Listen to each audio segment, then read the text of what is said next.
জুহুদ হলো প্রথম কথা। জুহুদ কি? সাধারণভাবে বলা যায় যে জুহুদ হলো নেকি ও তাকওয়া, পুণ্য এবং তাকওয়া। কিন্তু জুহুদের প্রকৃত এবং গভীর অর্থ হলো সকল প্রকার কামনা বাসনাকে কুরবান করা। আমাদের যাচাই করে দেখা উচিত যে এইরূপ অবস্থা সৃষ্টির চেষ্টা কি আমরা করছি, অথবা আমাদের হৃদয়ে কি সেই ধারণা সৃষ্টি হয়েছে।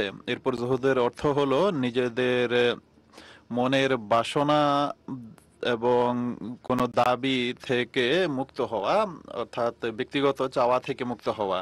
নিজেদের কামনা বাসনাকে খোদা তাআলার খাতিরে পরিত্যাগ করা বা কোরবান করা। আমাদের এই বিষয়টি যাচাই করে দেখা উচিত যে আমরা কি সেই অবস্থা সৃষ্টির প্রতি মনোযোগ দিচ্ছি বা দিয়েছি, আর এই ইচ্ছা কি আমাদের মনে আছে যেন এমনটি আমরা করতে পারি। এরপর এর অর্থ হলো স্থায়ীভাবে যে কোনো মন্দ জিনিস থেকে বাঁচতে থাকা বা আত্মরক্ষা করতে থাকা এবং এর উপর দৃঢ়ভাবে প্রতিষ্ঠিত হওয়া। আমাদের মনে কি এই বাসনা জাগ্রত হয়েছে যে মন্দ এবং বৃথা বিষয়াদি যেগুলোর প্রতি আমাদের মন একটু পর পর আমাদের মনোযোগ আকর্ষণ করতে চায়, সেটি থেকে কি আমরা মুক্ত হতে পেরেছি? জগৎ অর্জন থেকে উম, নিষেধ করা হয়নি, কিন্তু জগৎকে ধর্মের উপর প্রাধান্য দেয়া থেকে নিষেধ করা হয়েছে। আর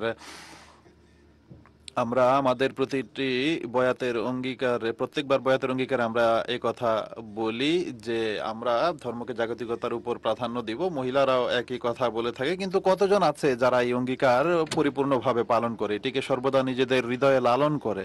আর এছাড়া এর অর্থ এটিও যে আল্লাহ তাআলার সন্তুষ্টির জন্য কোনো কোনো বিষয় থেকে আত্মরক্ষা করা। আর এরপর এর অর্থ এটিও যে নিজের সমস্ত বিষয়াদি খোদা তাআলার হাতে ছেড়ে দেয়া, খোদা তাআলার সন্তুষ্টিকে একমাত্র উদ্দেশ্য জ্ঞান করা। আহ, নিজের কামনা বাসনা থেকে সম্পূর্ণ রূপে আত্মরক্ষার চেষ্টা করা। এখন দেখুন, একটি মাত্র শব্দে হযরত মসিহে মাউদ আলাইহিস সালাতু ওয়াস সালাম আমাদের জন্য ইসলাম বা সংশোধনের সমস্ত দিক বর্ণনা করে দিয়েছেন। এই একটি মাত্র শব্দের গভীরতাকে উপলব্ধি করে যদি আমরা এর উপর আমল করা আরম্ভ করি, তাহলে আমাদের ইহজগত সুন্দর হবে এবং পরকালও সুন্দর হয়ে উঠবে। মহানবী সাল্লাল্লাহু আলাইহি ওয়াসাল্লাম এর ব্যাখ্যা এভাবে করেছেন যে ইসলামে দরবেশ হওয়ার কোনো সুযোগ নেই, বৈরাগ্যের সুযোগ নেই। তিনি বলেন যে হালালকে হারাম জ্ঞান করা এবং নিজের ধন সম্পদ সবকিছু কুরবান করে দেয়, এর সাথে জুহুদের কোনো সম্পর্ক নেই। মানুষ যদি জাগতিক বিষয়াদিকে সম্পূর্ণভাবে পরিত্যাগ করে জঙ্গলে চলে যায়, নিজের আত্মীয় স্বজনের যে অধিকার তা প্রদান না করে, তাহলে এটিও জুহুদের বিপরীত। তিনি সাল্লাল্লাহু আলাইহি ওয়াসাল্লাম বলেন যে এই জগতে বসবাস করে কামনা বাসনার কুরবানি খোদা তাআলার খাতিরে করা হলে সেটি হলো প্রকৃত জুহুদ। যদি কোনো অধিকার ছেড়ে দিতেও হয়, তাহলে তা খোদা তাআলার সন্তুষ্টির খাতিরে ছাড়তে হবে, সেটি হলো জুহুদ। জাগতিক কামনা বাসনাকে খোদা তাআলার সন্তুষ্টির অর্জনের পথে বাধা প্রদান করতে না দিয়ে, এটি হলো জুহুদ। আর ধন সম্পদকে হুকুকুল ইবাদের জন্য খরচ করা, এটি হলো জুহুদ। অতএব জগৎ অর্জনের ক্ষেত্রে নিষেধ করা হয়নি, বরং এটিকে সঠিকভাবে ব্যবহার করা, এই শর্ত দেয়া হয়েছে একজন মুমিনের জন্য আল্লাহ তাআলার কৃপায়।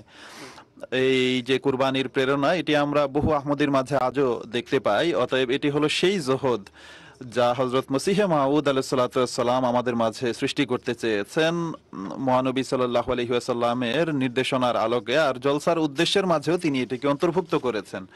আর যদি এই একটি বিষয় আমাদের মাঝে প্রকৃত অর্থে প্রতিষ্ঠিত হয়ে যায়, তাহলে আমরা নিজেদের জীবনে এক বিপ্লব সাধন করতে পারি এবং নিজেদের সমাজেও এক বিপ্লব আনয়ন করতে পারি। হযরত মসিহে মাউদ আলাইহিস সালাতু ওয়াস সালাম এক স্থানে বলেন যে ধর্ম এবং জগৎ এক স্থানে একত্রিত হতে পারে না, শুধুমাত্র এই অবস্থা ব্যতি রেখে যে যখন খোদা তাআলা চাইবেন তখন কোনো ব্যক্তির প্রকৃতিকে তিনি এতটা নেক করে দিবেন যে সে জাগতিক ব্যস্ততাতে থেকেও ধর্মকে প্রাধান্য দিবে। এমন ব্যক্তিরাও হয়ে থাকে।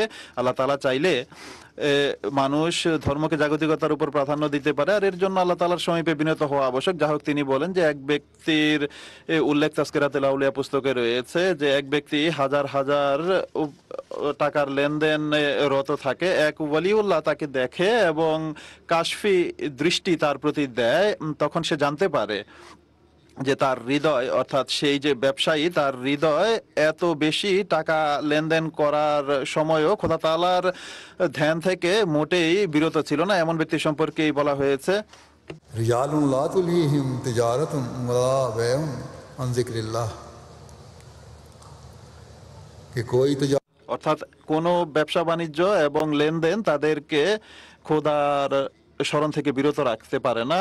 আর জাগতিক ব্যবসা বাণিজ্যে রত থাকা এবং খোদা তালাকে ভুলে না যাওয়া হলো এর অর্থ।